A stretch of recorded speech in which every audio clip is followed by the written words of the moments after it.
Raider dashing Womblewell. A bit late on my way home. From the hospital. Just thought I'd pick up some of Wine Brothers on the way home. Currently, where am I? I'm on 291 highway and I'm trying to figure out what road I'm on. Anyway, I'm on 291 highway. Great. So yeah, I hope everyone's had a great evening. I hope everybody's had a great weekend. All the drivers have had a stress-free one and made the money that they needed to make for the weekend. Paid some bills and paid the petrol and make sure that you got something to eat as well, and hopefully able to save some too. Just don't forget, we're going to have to pay the bloody taxes after making all this money that we're doing.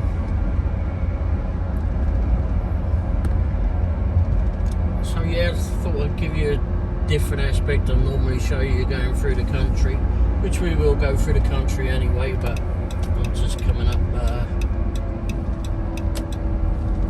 thought I'd do it coming from Wine Brothers. Get a little bit aspect of where I dash from. I spend a lot of time up on this road, not at this place yet, but there's a strip mall up the top of here. As you just pass this garage on the right, be coming up.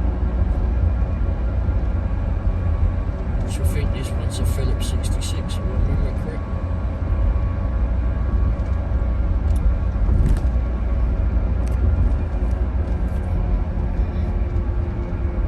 Oh yeah, that's a Phillips 66. I'm gonna have to change this angle too on this phone. Alright, so I'm normally over there on the right hand side. Looks like the Mint Sushi, he's still got his big sign on, but he's shut anyway. Then you got Minsky's over there, which hell I wouldn't go. I don't like to go in there, my wife likes it in there. But I've never picked up from there, which I'm fine with. I don't like it in there anyway. But what else you got? There's the pizza up back there, and also the Adventure Cafe. And there's some bloody bar there as well, but I don't care. Bars don't interest me. Unless they're wanting something delivered. And I'm not always that interested in going to the bar. I've done all that flipping bar lot. Used to drink when I was much younger, back home in England, and then when I started driving for a living, I just gave it up. Just never had to have a drink. I've never had a drink since. I didn't drink a lot, but I had a few. But anyway.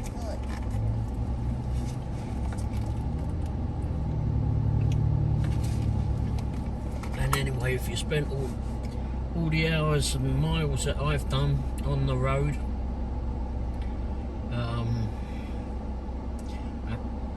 I've seen far too many results of what drink can do to people. Far too many results.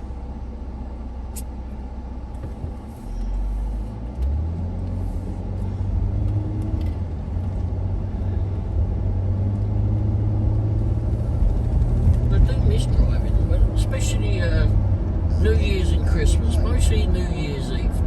New Year's Eve, New Year's Day, yeah. New Year's night.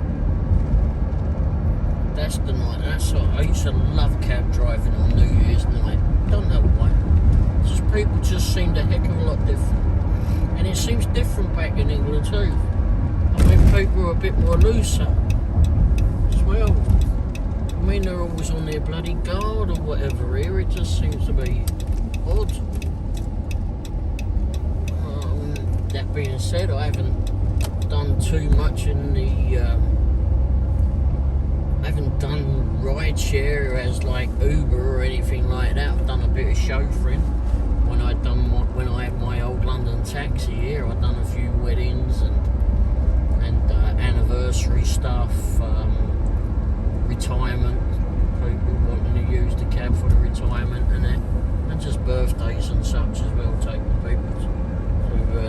various venues for their birthdays. So yeah, I had fun with that. I like that old taxi. If you've never seen an old London taxi, look them up. I had fun in that offer. I do miss that old car. I do regret getting rid of that.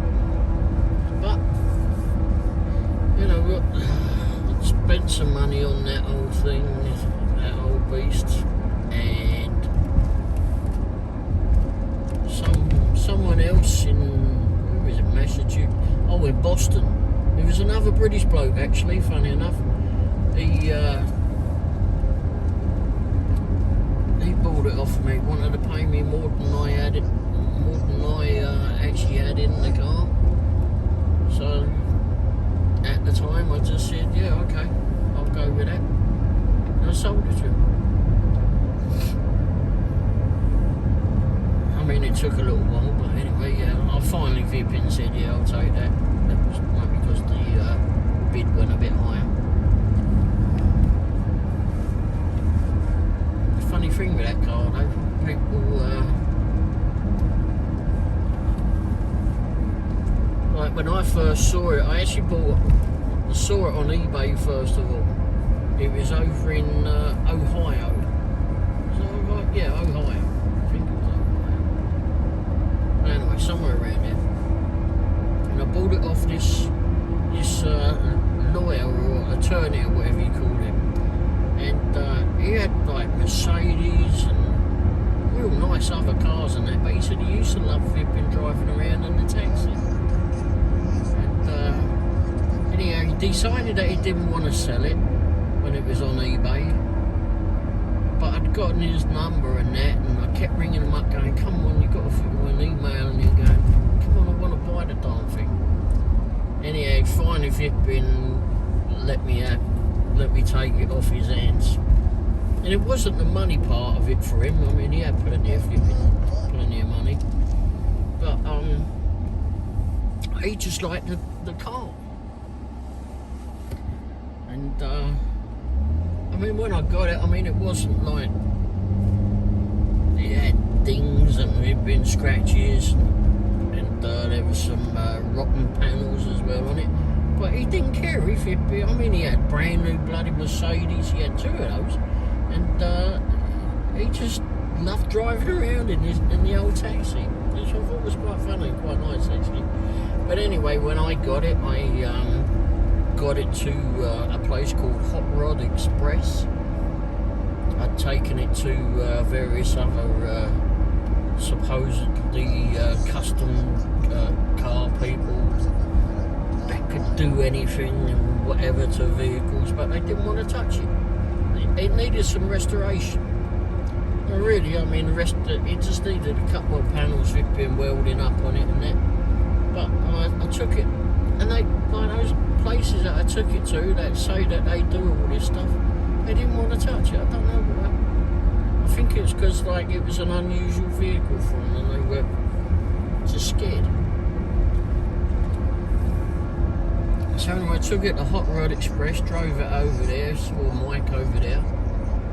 He took one look at it and he was a bit sceptical, but he said, you know what, I'm going to read up about it first of all. So he read up about it, done all what he needed to do. In the meantime, I bought all the panels that they needed. They didn't have to do any of that. Or the main panels at least. I might have had to get a few other things. Anyhow, he said, yeah, I'm going to do it. He says, just want to try and have a go at it. It's just to say that I've done one, I suppose. Because he used to do a lot of other British cars, like Land Rovers, and, the old MGs and Triumphs, of course. But he done some other stuff as well. I think he had an Aston Martin in there at one stage. Anyway, lots of American cars like the Mustangs and that, of course, but old Hudsons as well, like I saw a few of those, and some Chevy Impalas, like real old ones. Yeah, he had a lot of flipping nice looking motors in there. But yeah, he went ahead and done this, and the bloody thing looked absolutely perfect when he done it. Absolutely nice. And yeah, so I drove around in that. It was just a Ford Mustang engine in it. Mustang engine and gearbox. Unfortunately, it didn't have the British diesel in it. Would have done a heck of a lot better. But anyway,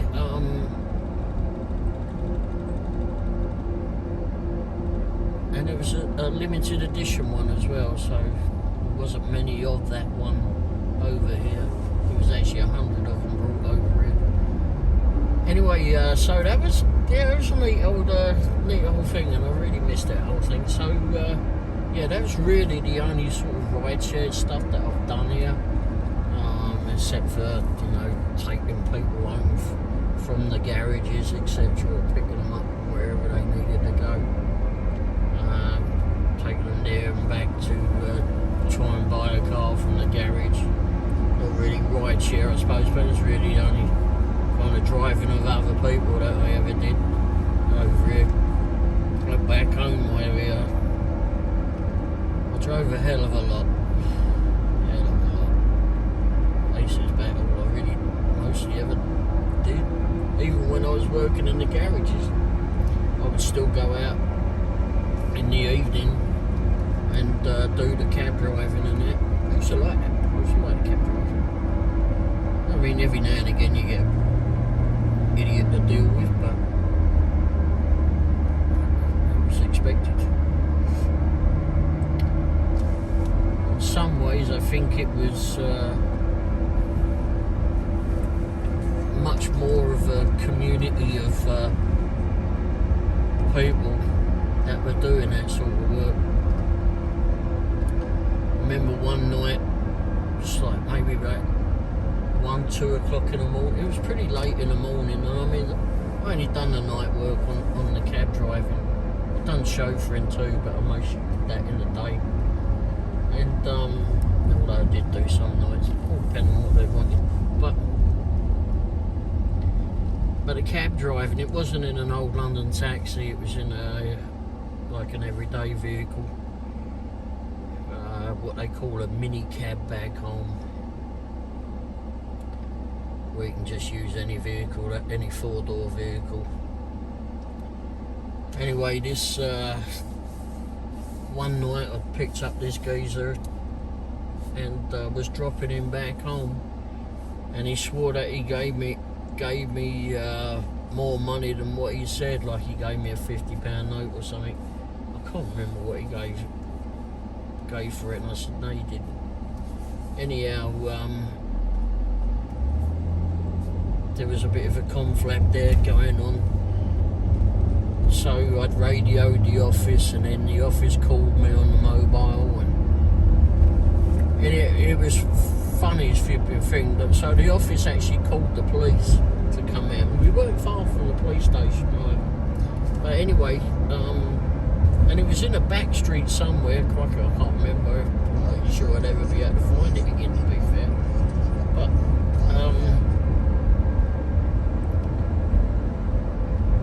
and I think it was like within minutes, very few minutes, that here it is very dark street like what we're driving down now. Obviously there was houses and that, because I was dropping him at his house, and he was being a bit of a belligerent bastard, to say the least. And normally I would have handled it a bit different, but something stopped me from doing it. I think it was because either because the guy was a bit drunk, or I think that he was there was something not right with him. I can't remember what it was. So anyway, ended up going with the office called the cops to come out, the old Bill. But before the old Bill got there, it was hilarious. I mean, there was cab drivers everywhere. I mean, they flew from all over the town just to whip him back up one of the cab drivers. There was more cab drivers there than there was cops. 2 cop cars turned up, but they were at the back. There was all these cab drivers drivers turn up and swatted around me. It was humbling in a way that people actually have been cared that much. But you know, I think we all did. With doing that. And with the gig work and such, you're not going to have that.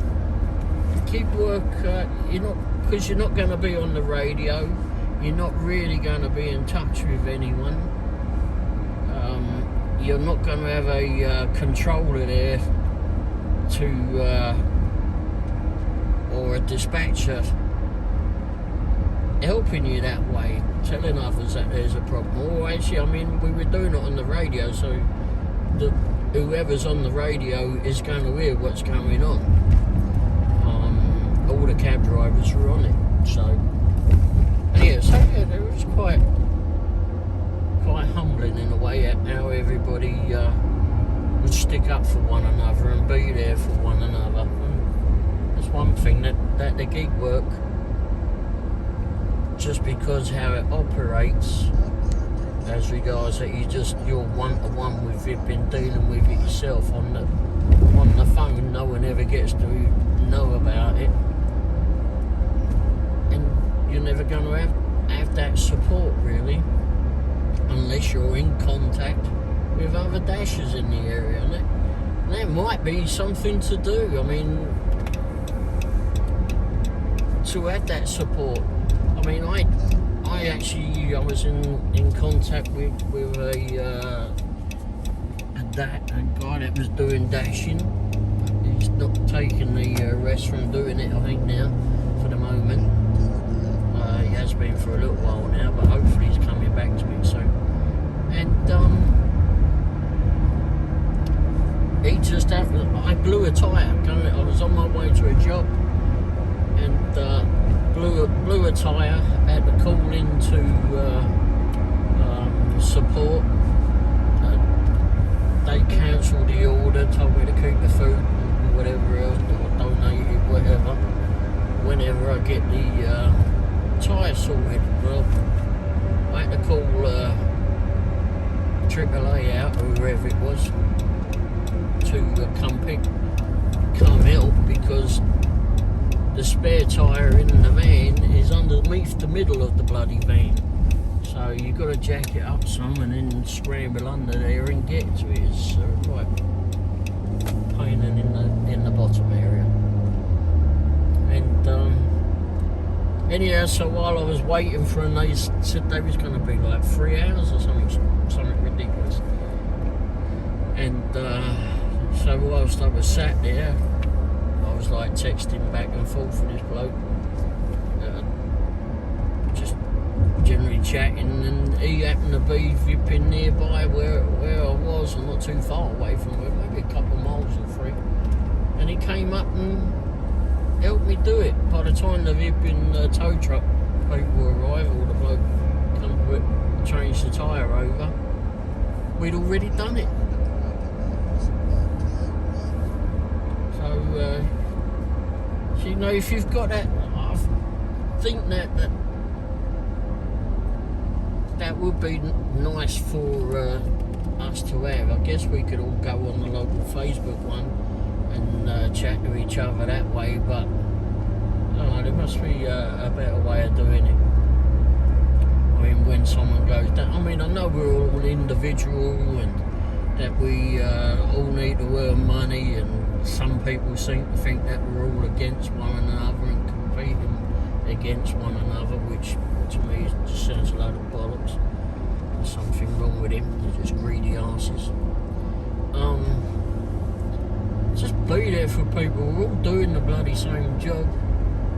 I mean, if someone gets in trouble, then do what you can to help them. Someone else will pick up the food. Somewhere along the line, you'll vipping, make up the loss, or whatever, loss of time doing it.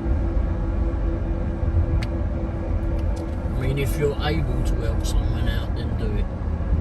If you're not, then go ahead and do it. But to be blatantly against helping anyone because you think that we're all competing against one another,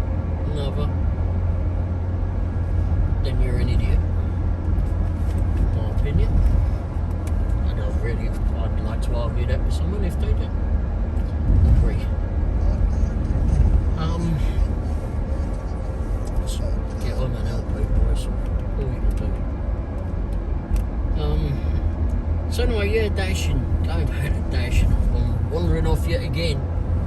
I'm on my way home, so I won't be rattling on too much because I've got my dinner in it.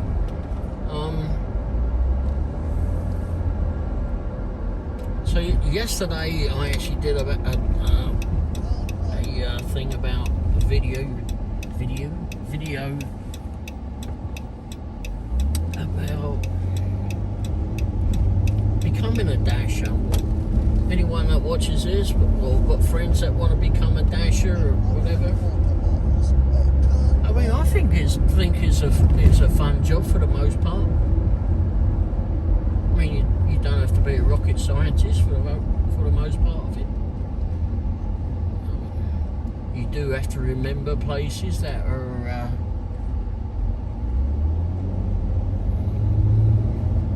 like restaurants and that. Remember where they are, remember their busy times, remember which ones that you really never ever want to go to. Burger comes to mind. It's a strange one. Yep. Many of you who watched the videos from before probably remember that. Jack in the Box is probably another one. Certainly Wendy's. Yes, definitely Wendy's. Not to do that one too much. And if you do have to go to Wendy's, make sure they double or triple bag the bloody thing. The same with Five Guys too. Double or triple the bloody bags. If grease goes, their bags mop up the grease and goes all minky in the bottom and just falls apart. Especially if you're putting it in a hot bag, which of course we're going to do that anyway, if anyone's got their hot bags, that is. I mean, I do. Everybody should have hot bags, or cold bags, whatever you insulated bags. Anyway, every time I put those ones in, especially bloody Wendy's, they just sweat in the bag, and then it just makes it horrible. Carry some carrier bags as well, whatever you call them, plastic bags. You get them free from the bloody shops anyway. To park a bunch in the back somewhere. Or maybe just get some thicker brown bags as well. You can get those. They're pretty. Buy them off of Amazon probably. Get everything else off of bloody Amazon. Just buy a few. Oh, failing that, just you know that it's going to sweat and be horrible in the bag. Just get them to double bag it at least. It will save you a lot of trouble. Heck of a lot of trouble. And I say that only because I've had it happen to me, so. And I'm sure I ain't the only one. What else? Also get yourself a drink caddy as well. That's always a good thing to get. I got myself one. I got an insulated one. Unfortunately, it doesn't like take very, very tall cups, but glasses, whatever you want to bloody call them. But it's still worth having it. It's pretty stiff as well, and it'll hold them, and it's insulated too, so you can zip the lid up as well on it, and it helps taking it to the doorstep, etc. Also keeps the drinks warm, or keeps the ice in it, of course.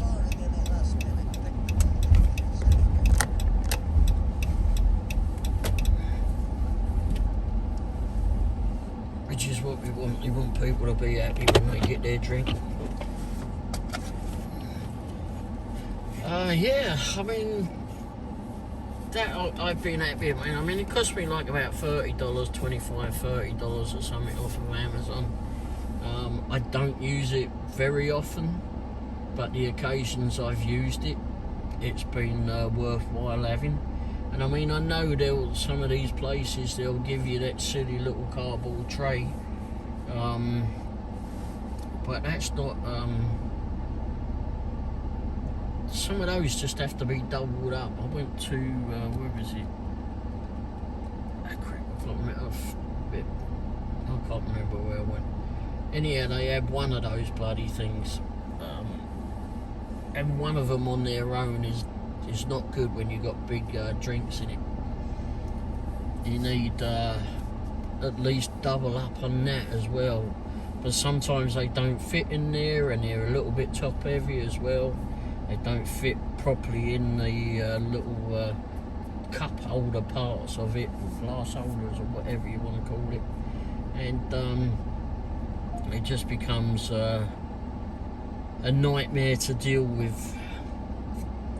Oh yeah, that was right, it was that bloody Whataburgers, that's who gave it to me.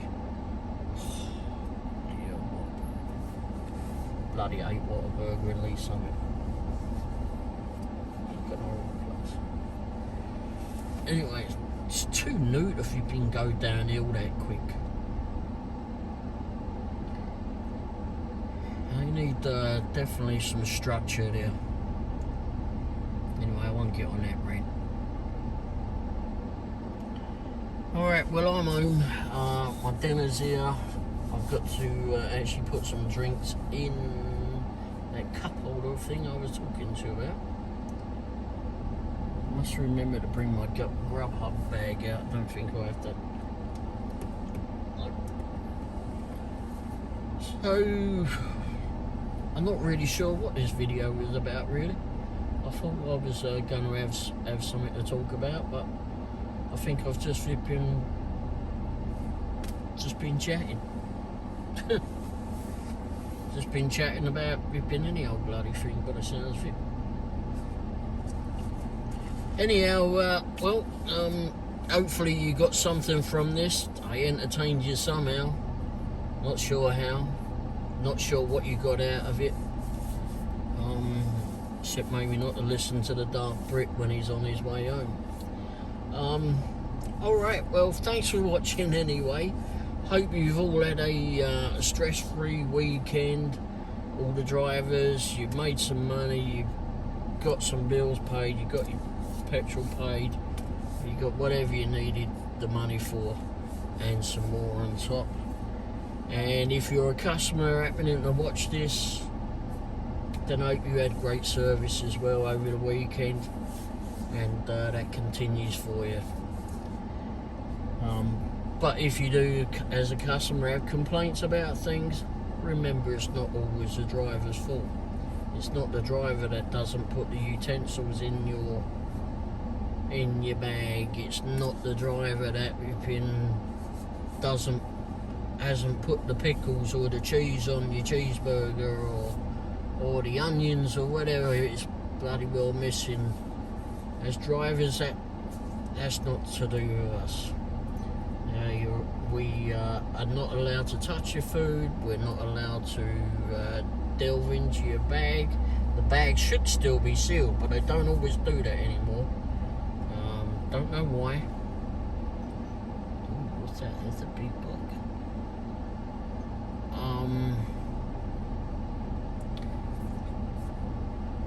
But anyway, regardless of all that, let's just hope that you got your money's worth of food, and you were happy with the service. And if your driver was a bit grumpy turning up, well, maybe there's a reason for that, and just let it go. Alright, thanks for watching. Hope you all have a wonderful rest of your Sunday night, or whatever time of the day, whatever day it is that you watch this. And I'll be back on here soon, no doubt. Alright, thanks for watching. Don't forget, like, thumbs up that is, subscribe, comment if you have to, if it's something good. If it's not, as usual, if you got something to complain about, what's the word, bob off. It's really, I really don't care. And if you've send the video to some friends or family or whatever, whoever you think that might want to watch the video or just be entertained by this crazy old English geezer. Alright, thanks for watching. Cheers. Ta-da.